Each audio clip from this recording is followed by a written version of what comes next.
တော်လာတန်ချီကုန်ကြခမဲ့ကုန်းပေါင်မင်းစဲရုပ်ရှင်မှာလူငယ်မင်းသားတစ်ပါးအဖြစ်တရုပ်ဆောင်သွားမယ်အောင်စဘူးအားလုံးပဲမင်္ဂလာပါရှင်ကျမတို့ channel ကနေပြန်လည်ကြိုဆိုလိုက်ပါတယ်ဒီနေ့တွေအတော်တွင်းမှာအောင်စဘူးကဗေတက်တွေအုံချိုအားပေးရတဲ့ထိတ်တန်းအောင်မြင်နေတဲ့ဇာမင်သားကြီးဖြစ်နေပါပြီဒီလိုမအောင်မြင်ခင်ထိတ်တန်းတုန်းကတော့အနုပညာလောကထဲမှာအောက်ခြေကနေကြိုးစားခဲ့ချတာပါဇာမင်သားဖြစ်ဗေတက်တွေမသိခင်အစောပိုင်းကာလတွေတုန်းက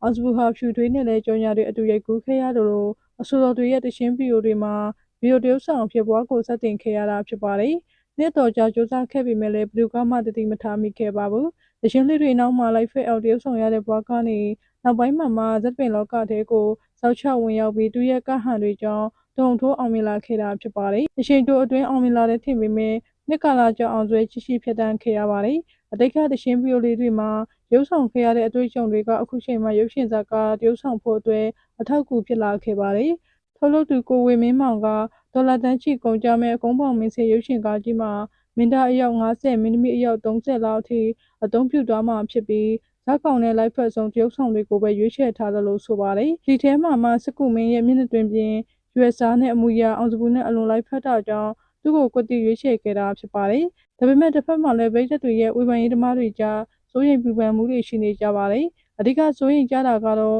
အောင်စဘူးတယောက်စင်ကူးမင်းနေရာကိုကောင်းကောင်းပြအောင်လုပ်နိုင်ပါမလားဆိုပြီးတော့တွေးပူကြတာပါ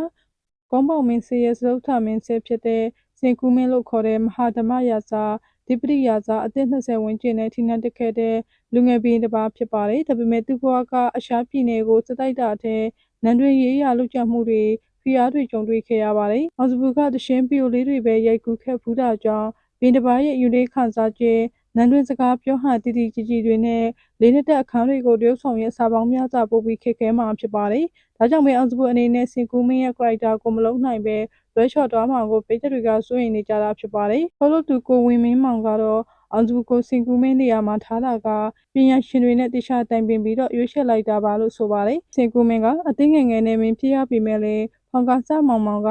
နန်းတော်ကိုလာရောက်စီးနှင်ပြီးတော့ထီနန်းကိုလူယူချိန်မှာတော့နန်းကျသွားခဲ့ရပါတယ်။လက်လှုပ်ရှားစရာပြင်းနေတဲ့ကုန်းပေါင်မင်းစစ်တမိုင်းကြောင်းကိုနိုင်ငံတကာအစစ်တမ်းမိအောင်ဒေါ်လာတန်ရှိကုန်ကြခံပြီးတော့ရိုက်ကူးသွားမှာပါအောင်စဘူးရဲ့အတန်ဩဇာနဲ့ပေါင်းစားလိုက်မယ်ဆိုရင်တော့စင်ကူမင်းအကြောင်းကိုပိတ်သက်တွေကကိုယ်တိုင်မော်ဖူးရတယ်လို့ခံစားတွေ့ရမှာဖြစ်ပါတယ်စင်ကူမင်းအဖြစ်လိုက်ဖက်ဆုံးလို့ယူဆတာကြောင့်ရွေးချယ်ခံရတဲ့အောင်စဘူးရဲ့ပြောင်းမြောက်တဲ့တရုပ်ဆောင်မှုတွေကိုတော့အောင်စဘူးရဲ့ပိတ်သက်တွေကစိတ်ဝင်စားနေကြပါပြီရုပ်ရှင်လောကထဲကိုကူးပြောင်းလာခဲ့တဲ့အောင်စဘူးကတရက်ကိုရုပ်ရှင်တကားရိုက်ကူးနိုင်တဲ့စွမ်းလည်းရှိပြီးမကြခင်မှာတရုပ်ဆောင်ထားတဲ့ဇာတ်ကားကိုယုံတင်ပြသတော့မှာပါကုန်းပေါင်မစင်ရုပ်ရှင်ဇာတ်ကားကတော်လာတန်ချီကုန်ကြခံထားပြီးနိုင်ငံတကာကိုထုတ်ပေါက်မှာဖြစ်လို့အောင်စဘူးကကဘာကျော်မင်းသားလည်းဖြစ်သွားနိုင်ပါသေးတယ်ကုန်းပေါင်မစင်ရုပ်ရှင်ဇာတ်ကားမှစင်ကူးမဲဖြစ်တရုပ်ဆောင်မဲအောင်စဘူးကိုအားပေးကြမှာလားဆိုတာပြောသားပေးခဲ့ပါအောင်ရှင်တချို့ပေးတဲ့အတွက်လည်းအားလုံးကိုကျေးဇူးတင်ပါတယ်ရှင်